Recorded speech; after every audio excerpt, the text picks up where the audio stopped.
কিছুই চাই না, বিচার আপনারা করতে পারবেন না। আপনাদের এই ধরনের কোনো রেকর্ড নাই, আপনারা পারবেন না। আমার মেয়েও ফিরে আসবে না, আপনারা বিচার করতে পারবেন পারবেন না। আপনারা কোনো এক্সাম্পল দাঁড়া করাতে পারবেন পারবেন না। আমার থেকে স্টেপ নেবেন, স্টেপে লিখিত নেবেন, পারবেন না। আপনারা পারবেন না, আপনারা পারবেন না। এটা বড় যুব 15 দিন, এরপর আরেকটা বড় কোনো ঘটনা করবে, এটা ধরে চলে যাবে, শেষ শেষ। এটা আমি দেখতেছি, আমার বয়স 55, আমার বয়স 55। এক্সাম্পল আছে, দিতে পারবেন? হ্যাঁ, আপনার কাছে প্রমাণ আছে? আছে? আপনি কি বুঝবেন আমার দুঃখ? আপনি আমার দুঃখ কি বুঝবেন? কিসের ডায়লগ মারেন আপনি আমার কাছে? ডায়লগ মারেন আপনি আমার দুঃখ বুঝেন?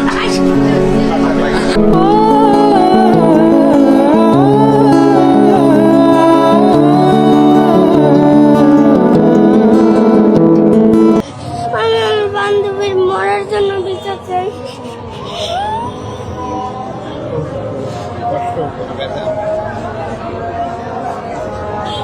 বান্ধবীর কোন কথা তোমার এই মুহূর্তে খুব মনে পড়ছে? বান্ধবী আমাকে কালকে আইসক্রিম খাওয়াইতেছে, আমাকে ওর বিলাই দেখাইছে, আমার সাথে কালকে একসাথে বসছে।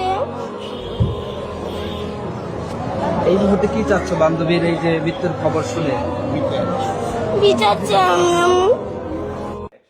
আমাদের দেশের সরকার একটা বিষয় নিশ্চিত করেন, দেশটা কি ধর্ষকদের নাকি দেশটা সাধারণ জনগণের? দেশটা যদি ধর্ষকদের হয় তাহলে আমাদেরকে অন্য কোনো গ্রহে পাঠাই দেন, আর দেশটা যদি সাধারণ জনগণের হয় তাহলে আমাদের প্রত্যেকটা মা বোনের নিরাপত্তা নিশ্চিত করেন।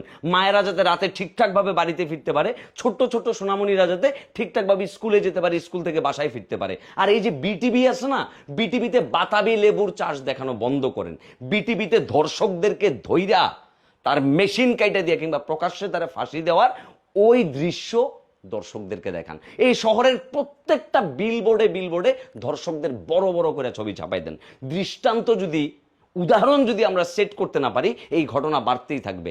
আজকে রামিসা, কালকে আমার মা, তারপরের দিন অন্যের বোন, তারপরের দিন অন্য কেউ, এরপরের দিন হয়তো আপনার পালা। তখন কি করবেন? এমনি করে চুপ থাকি, মানে চুপ থাকতে থাকতে আমরা না দিনকে দিন বোবা হয়ে গেছি, অসুস্থ হয়ে গেছি। ধর্ষকরা ধরা খায়, জামিন পায়, বিচারকরা তাদেরকে জামিন দিয়ে দেয়, আইনজীবীরা তাদের জন্য কি কোর্টের মঞ্চে দাঁড়ায়। লাভ কি? এমন বাংলাদেশ তো আমরা চাই নাই। আমরা সেই বাংলাদেশ চাইছি যেখানে আমাদের মা বোনরা নিরাপদে থাকবে, আমরা নিরাপদে বাসায় ঢুকতে পারবো, বাসা থেকে বের হইতে পারবো। We want justice for Ramisa, we want justice for all victims. Tanu থেকে শুরু করে রামিসা, মানে একের পর এক ঘটনা চলতে আছে। আর কত, আর কত? প্লিজ আমাদের মা বোনদের নিরাপত্তাটা একটু নিশ্চিত করেন, অনুরোধ। শিশুদেরকে ধর্ষণ করা হচ্ছে এবং বাবা বিচার চাওয়া বন্ধ করে দিয়েছে। বাবা বিচার চাচ্ছে না কি কারণে? বাবা বিচার চাচ্ছে না কারণ এই বিচার ব্যবস্থার উপরে বাবার বিশ্বাস নেই। বাবা জানে এই বিচার ব্যবস্থা নিয়ে কিছুদিন ফেসবুকে লেখালেখি হবে, রাজনীতির ময়দানে গরম বক্তব্য হবে, কিন্তু দিন শেষে বাবা তার সন্তানের ধর্ষণের কোনো বিচার পাবে না।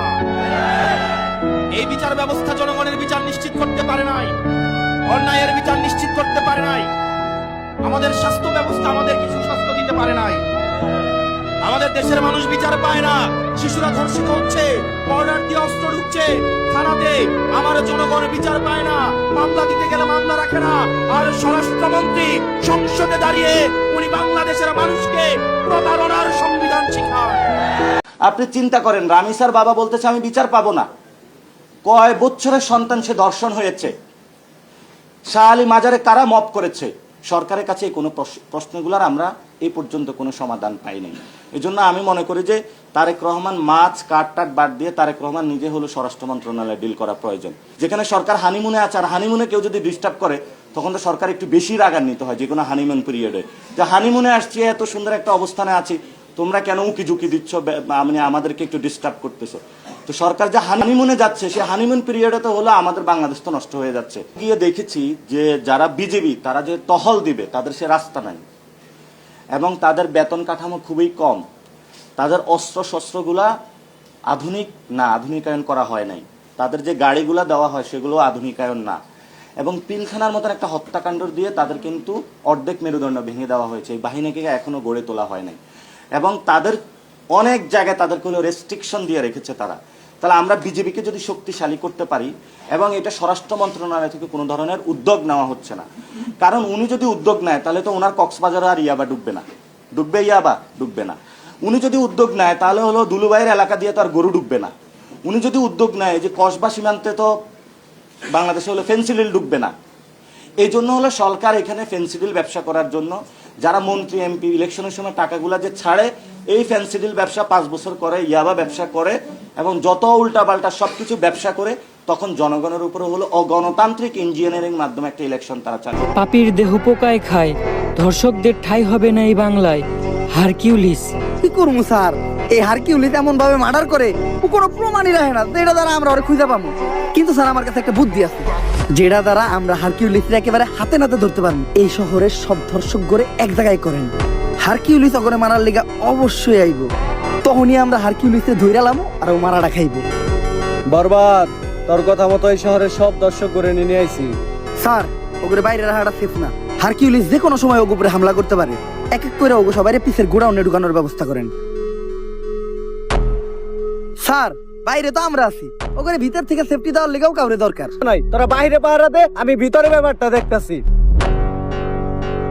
স্যার শেষবারের মতো একটা কথা শুনে রাখেন, পাপির দেহ পোকায় খায়, ধর্ষকদের ঠাঁই হবে না এই বাংলায়।